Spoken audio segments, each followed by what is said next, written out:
Hello children, welcome to Mathematics Content Library for grade 9. Today we are going to revise the chapter Number System through its mind map.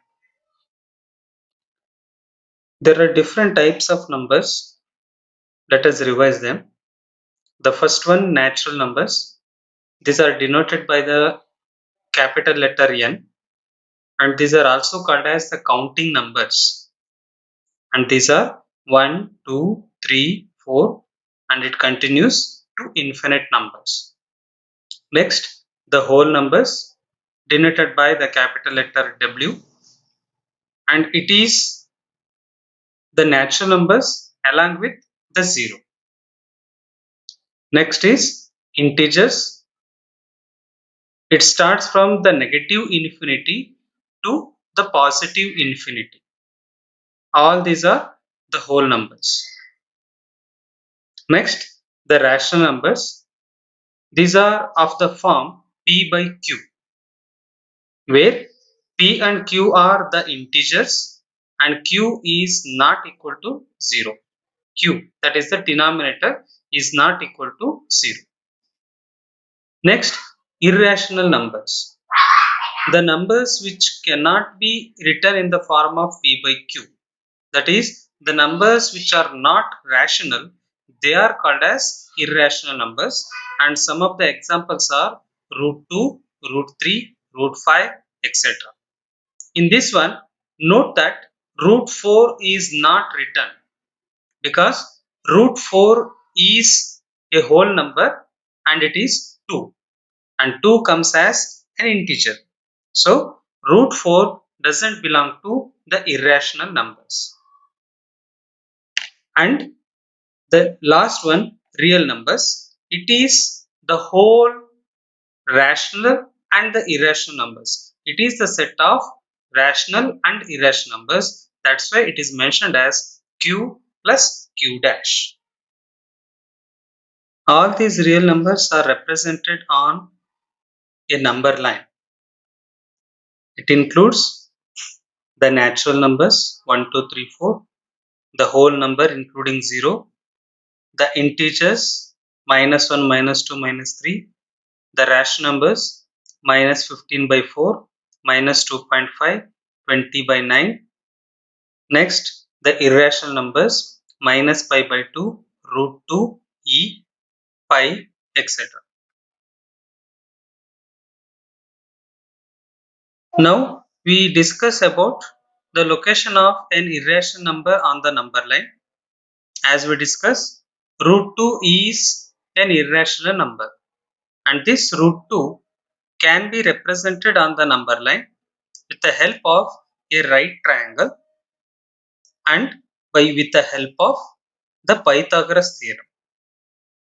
With the units of 1 and 1 centimeter, we can have the hypotenuse as the root 2, and when we draw a circle with this root 2 as the radius, on this point we get the value of root 2 on the number line, and it is 1.4 centimeter. Next, about the decimal expansion. If the given number is a rational number, then the decimal expansion of the rational number is given as a terminating or non-terminating and recurring. For example, 2 by 5. When we write it in the decimal form, it gives 0.4, which has the terminating decimal expansion. One more example, 2 by 3. When we take this example, we get the decimal expansion as 0.66666. So this is a non-terminating but recurring. Recurring means the number is repeating. The number 6 is repeating continuously. Next, the decimal expansion of an irrational number is non-terminating and non-recurring.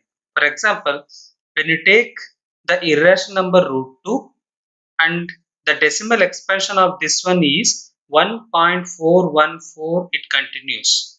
And when we see the full expansion, we can come to know that the decimal numbers are not repeating and they are not terminating also. In the same way, root 3 value is 1.732 continues. Next, we discussed about the successive magnification. We'll take the example of 3.765. How to represent this 3.765 on the number line by the successive magnification. So the initially it will be 3 to 4, where we have mentioned 3.1, 3.2, 3.3 like that. Next, we have to see the second number. It is 3.76. So it is the number between 3.7 and 3.8. So we are expanding that one. We are magnifying that to the 10 times. Then we get 3.76 to 3.7 and that is further magnified. Then we'll get the 3.765. In this way, we represent a decimal number on the number line through successive magnification. Next, we discussed about the successive magnification, that is representing a decimal number on the number line. To represent the decimal number 3.765, we use the successive magnification.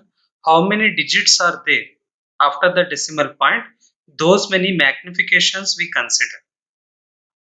Okay, so that is, since it is the number 3 point, so we start from 3 to 4. There are 10 divisions.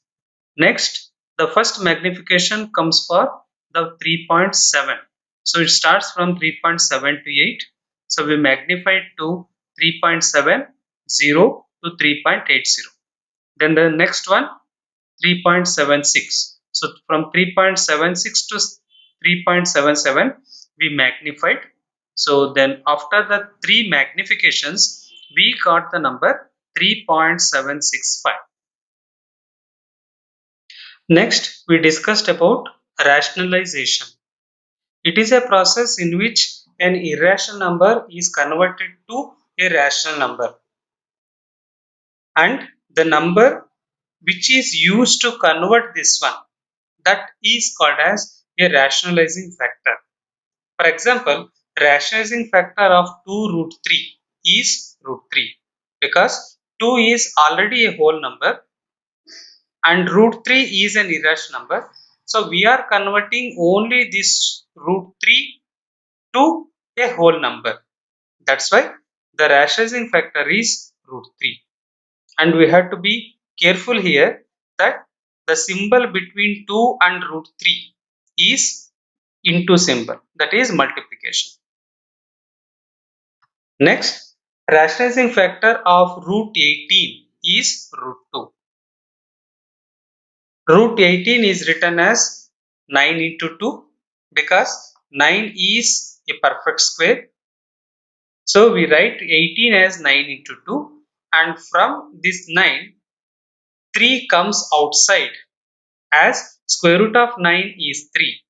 So only 2 remains in the square root symbol. So the rationalizing factor is root 2. Always we note that the rationalizing factors will be in the form of root 2, root 3, root 5, etc., which are the irrational numbers.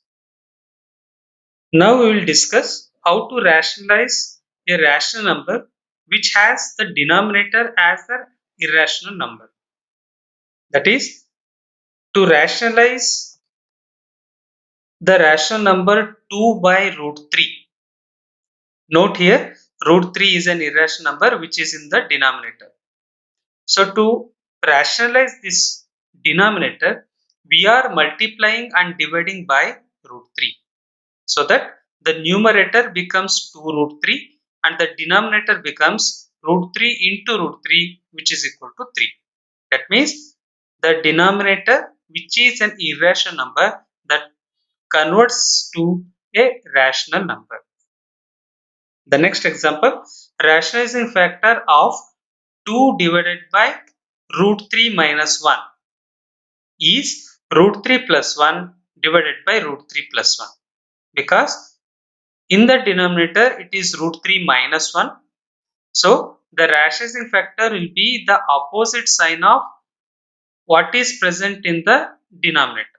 So it becomes root 3 plus 1, because this becomes in the a minus b into a plus b form, which is equal to a square minus b square, and as a result finally we will get a rational number in the denominator.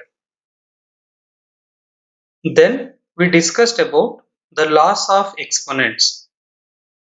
The first one, a to the power of m into a to the power of n is equal to a to the power of m plus n. When we are multiplying, then the powers are getting added. Next, a to the power of m divided by a to the power of n is equal to a to the power of m minus n. That is, when we are dividing, then the powers are getting subtracted. Next, a to the power of m to the power of n is equal to a to the power of mn.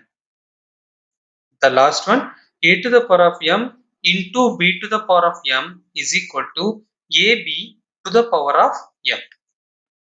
Since the power is same,